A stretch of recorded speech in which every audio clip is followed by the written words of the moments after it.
Hello everyone, welcome to GK with GS. और आज के लेक्चर में हम डिस्कस करने वाले हैं जनरल अवेयरनेस के कुछ ऐसे क्वेश्चंस जो कि लगभग हर एग्जाम में बार बार रिपीट होते हैं। यहाँ पर हम क्वेश्चंस के साथ उनसे जुड़े हुए इंपॉर्टेंट फैक्ट भी डिस्कस करेंगे जो कि आपके आने वाले एग्जाम में आपके लिए बहुत ही हेल्पफुल रहेंगे। तो आइए बिना देर किए शुरू करते हैं। देखिए, हमारा फर्स्ट क्वेश्चन है, सबसे पहला ज्ञानपीठ पुरस्कार किसे दिया गया था? और इस क्वेश्चन का राइट आंसर है जी शंकर कुरूप या गोविंद शंकर कुरूप को पहला ज्ञानपीठ अवार्ड दिया गया था। अब यदि हम गोविंद शंकर कुरूप या जी शंकर कुरूप की बात करते हैं तो यह एक मलयालम भाषा के लेखक हैं और इन्हें अपनी कृति विश्व दर्शनम के लिए 1965 में ज्ञानपीठ अवार्ड दिया गया था। अब यदि हम ज्ञानपीठ अवार्ड्स की बात करते हैं तो ये कब शुरू हुए थे? तो 1961 में ये अवार्ड शुरू किए गए थे। देखिए, कई बार एक क्वेश्चन और पूछ लिया जाता है कि पहली भारतीय महिला कौन थी जिन्हें यह अवार्ड दिया गया था? तो आशा पूर्णा देवी थी। ये बांग्ला लेखिका थी और इन्हें 1976 में यह अवार्ड दिया गया था। तो पहली ज्ञानपीठ अवार्ड प्राप्त करने वाली महिला थी आशा पूर्णा देवी। तो फ्रेंड्स, यह क्वेश्चन काफी इंपॉर्टेंट है, कई बार ये क्वेश्चन पूछा जा चुका है, इसलिए आप इस क्वेश्चन को याद रखिएगा। तो आइए हमारे नेक्स्ट क्वेश्चन पे चलते हैं। देखिए जी, इस क्वेश्चन में कह रहा है कि which part of computer is called nerve centre? Computer के किस भाग को नर्व सेंटर कहा जाता है? और इस क्वेश्चन का राइट आंसर है सीयू को नर्व सेंटर कहा जाता है कंप्यूटर का। देखिए, अब यदि हम सीयू की बात करते हैं तो सीयू की फुल फॉर्म होती है कंट्रोल यूनिट। और सीयू जो है सीपीयू का एक मेन पार्ट होता है और ये हार्डवेयर को कंट्रोल करने का काम करता है। याद रखिएगा, हार्डवेयर को कंट्रोल करने का काम ये करता है। अब यदि हम एएलयू की फुल फॉर्म की बात करते हैं, एएलयू की फुल फॉर्म होती है अरिथमेटिक लॉजिक यूनिट। ये एएलयू की फुल फॉर्म होती है। इसी प्रकार से आईसी की फुल फॉर्म होती है इंटीग्रेटेड सर्किट।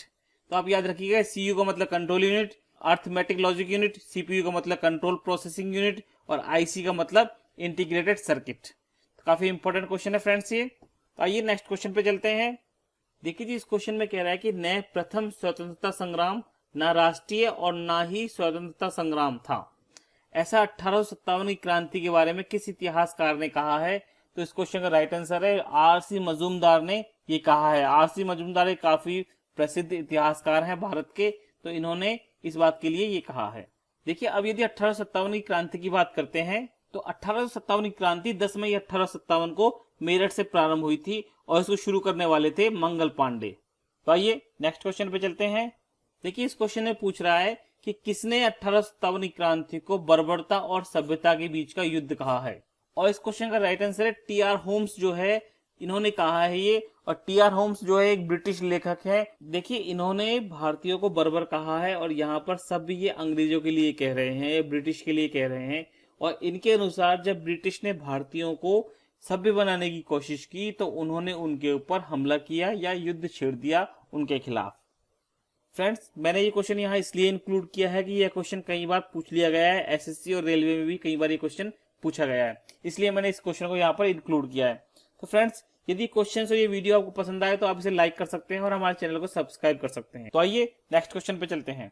देखिए जी, इस क्वेश्चन में कह रहा है कि अमृत बाजार पत्रिका की स्थापना किसने की थी? और इस क्वेश्चन का राइट आंसर है शिशिर कुमार घोष ने अमृत बाजार पत्रिका की स्थापना की थी और उन्होंने इस पत्रिका की स्थापना 1968 में की थी। तो याद रखिएगा, 1968 में की थी। देखिए, प्रारंभ में यह पत्रिका बंगाली में छपा करती थी, परंतु 1978 के बाद से यह पत्रिका इंग्लिश में छपा करती है। आइए नेक्स्ट क्वेश्चन पे चलते हैं। देखिए जी, इस क्वेश्चन में कह रहा है कि इंडियन ओपिनियन पत्रिका के प्रथम संपादक कौन थे? And the right answer is Mansukhlal नजर जो है वो इंडियन ओपिनियन पत्रिका के प्रथम संपादक थे। देखिए जी, इस पत्रिका का प्रथम प्रकाशन 1903 या 1903 में हुआ था और इसका प्रकाशन किसने किया था? महात्मा गांधी ने इसका प्रकाशन किया था दक्षिण अफ्रीका में। मगर इसके प्रथम संपादक की बात करें तो इसके प्रथम संपादक मनसुखलाल नजर थे। वेरी वेरी इंपॉर्टेंट है ये, वेरी वेरी इंपॉर्टेंट, याद रखिएगा, वेरी वेरी इंपॉर्टेंट, आप इसे लगा लें। और हमारा नेक्स्ट क्वेश्चन है। देखिए, इस क्वेश्चन में कह रहा है कि पंजाब केसरी की उपाधि किसको दी गई थी? And the right answer is Lala Lajpat Rai को पंजाब केसरी की उपाधि दी गई थी। देखिए, अगर लाला लाजपत राय की बात करते हैं तो भारतीय स्वतंत्रता संग्राम में ये गरम दल के नेता माने जाते हैं और लाल बाल पाल में से एक इन्हें माना जाता है। लाल से यहाँ अर्थ है लाला लाजपत राय, बाल से यहाँ अर्थ है बाल गंगाधर तिलक और पाल का अर्थ है बिपिन चंद्र पाल। 1928 में साइमन कमीशन का विरोध करने के कारण ये लाठीचार्ज में बुरी तरह घायल हो गए थे और जिसके कारण इनकी मृत्यु हो गई थी। यदि हम लाला लाजपत राय की बुक्स की बात करते हैं तो यंग इंडिया और अनहैप्पी इंडिया, ये इनकी दो फेमस बुक्स है जो एग्जाम में बहुत बार पूछी जाती है। वैसे तो लाला लाजपत राय की कई और बुक्स भी थी, जैसे the political future of India and England's debate of to India. तो ये काफी बुक्स थी, लेकिन मगर की दो, young India and unhappy India, इन दो को एग्जाम में बहुत बार पूछा जाता है, तो आप इन दोनों बुक्स को याद रखिएगा। इनका एक डायलॉग और फेमस है कि मेरे शरीर पर पड़ी हुई लाठी की एक एक लाठी ब्रिटिश सरकार के ताबूत में एक एक कील साबित होगी। तो यह भी कई बार पूछ लिया जाता है कि यह नारा किसका था। तो आइए नेक्स्ट क्वेश्चन पे चलते हैं। देखिए जिस क्वेश्चन में कह रहा है कि निम्न में से किस ग्रह को नीले ग्रह के नाम से जाना जाता है, and the right answer is earth. Earth या पृथ्वी जो है, इसे हम नीले ग्रह के नाम से जानते हैं क्योंकि पृथ्वी का जो 70% भाग है वो पानी से बना हुआ है, जो कि अंतरिक्ष में से देखने पर नीले रंग का दिखाई देता है। इसी कारण से पृथ्वी को हम नीले ग्रह के नाम से जानते हैं। अब यदि हम सैटर्न की बात करते हैं तो सैटर्न जो है ये सबसे अधिक उपग्रह वाला ग्रह है, यानी सबसे अधिक सैटेलाइट या मून जो है वो सबसे अधिक सैटर्न के हैं। इसी तरह से जुपिटर की बात करते हैं तो जुपिटर जो है वो हमारे सौर मंडल का सबसे बड़ा ग्रह है, और सेकंड नंबर पर जो सैटेलाइट आते हैं वो जुपिटर के आते हैं। और जुपिटर का जो गैनीमेड सैटेलाइट है ये हमारे सौर मंडल का सबसे बड़ा सैटेलाइट है। इसी प्रकार से यदि हम सैटर्न के सैटेलाइट की बात करते हैं तो सैटर्न का सबसे बड़ा सैटेलाइट जो है वो टाइटन है, और ये गैनीमेड के बाद दूसरे स्थान पर आता है सबसे बड़े सैटेलाइट्स के अंदर। तो हमारे सौरमंडल का सबसे बड़ा सैटेलाइट है गैनीमेड, और सेकंड नंबर पर आता है टाइटन। ठीक है, और सबसे बड़ा ग्रह कौन सा है हमारा, जुपिटर या बृहस्पति जो है वो सबसे बड़ा ग्रह है।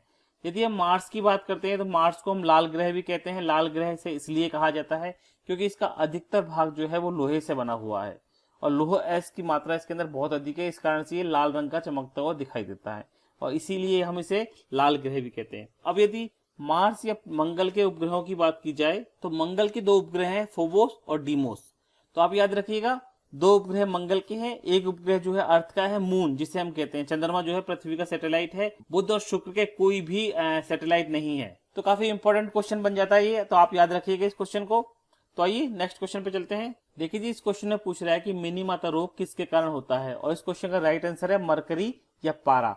मरकरी या पारा के कारण यह रोग होता है। इस रोग के अंदर क्या होता है कि मनुष्य की जो मसल्स होती हैं या पेशियां जो होती हैं वो कमजोर पड़ने लगती हैं और वो सुन्न होने लगती हैं। मरकरी का रासायनिक सूत्र या सिंबल होता है Hg, और मरकरी जो है इसे हम, एक क्वेश्चन और बनता है कि ये लोहे के पात्र में इसे रखा जाता है, क्योंकि मरकरी जो है वो सभी पदार्थों से क्रिया करके अमलगम बनाता है, और केवल यह लोहे से क्रिया नहीं करता, और इसी कारण से इसे लोहे के बर्तन में रखा जाता है। देखिए, अब यदि आर्सेनिक की बात करते हैं तो आर्सेनिक जो है इसे स्लो पॉइजन के नाम से भी जाना जाता है, और इससे भी एक प्रकार का रोग हो जाता है आर्सेनिकोसिस नाम का रोग। आर्सेनिक की अधिकता के कारण होता है, इसके शरीर में प्रवेश करने के कारण होता है। तो आइए नेक्स्ट क्वेश्चन पे चलते हैं। देखिए, इसमें कह रहा है कैवला देवी सेंचुरी किस राज्य में स्थित है, और इस क्वेश्चन का राइट आंसर है राजस्थान राज्य के अंदर कैवला देव नेशनल सेंचुरी स्थित है। देखिए, अब यदि कैवला देव की बात करते हैं तो ये राजस्थान के भरतपुर जिले में स्थित है, और 1982 में इसकी स्थापना की गई थी, और 1985 में यूनेस्को ने इसे विश्व धरोहर स्थल के रूप में घोषित किया था। कैवला देव जो है वो साइबेरियन सारस के लिए फेमस है।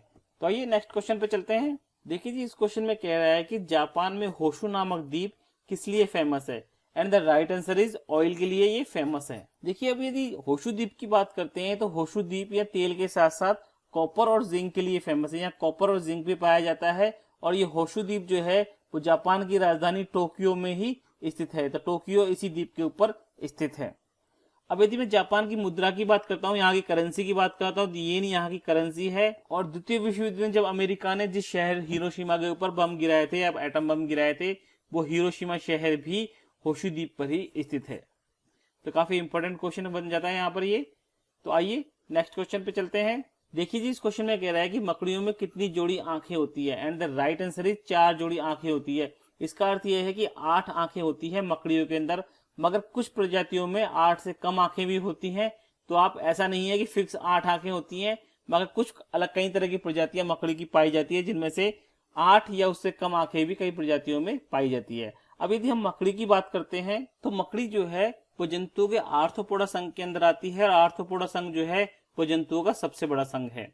इसी प्रकार से मकड़ी के अध्ययन को एरेक्नोलॉजी कहा जाता है। तो इंपॉर्टेंट, वेरी वेरी इंपॉर्टेंट है। आर्थ्रोपोडा भी बहुत बार पूछा जाता है, तो ये दोनों क्वेश्चन काफी इंपॉर्टेंट है, आप याद रखिएगा। मकड़ी के अध्ययन को एरेक्नोलॉजी कहा जाता है। तो आइए नेक्स्ट क्वेश्चन पे चलते हैं। देखिए जी, इस क्वेश्चन में कह रहा है कि हृदय के लिए सबसे अच्छा लाभदायक खाद्य तेल कौन सा होता है, and the right answer is olive oil. Olive oil हमारे हार्ट के लिए सबसे अच्छा खाद्य तेल होता है। तो आइए नेक्स्ट क्वेश्चन पे चलते हैं।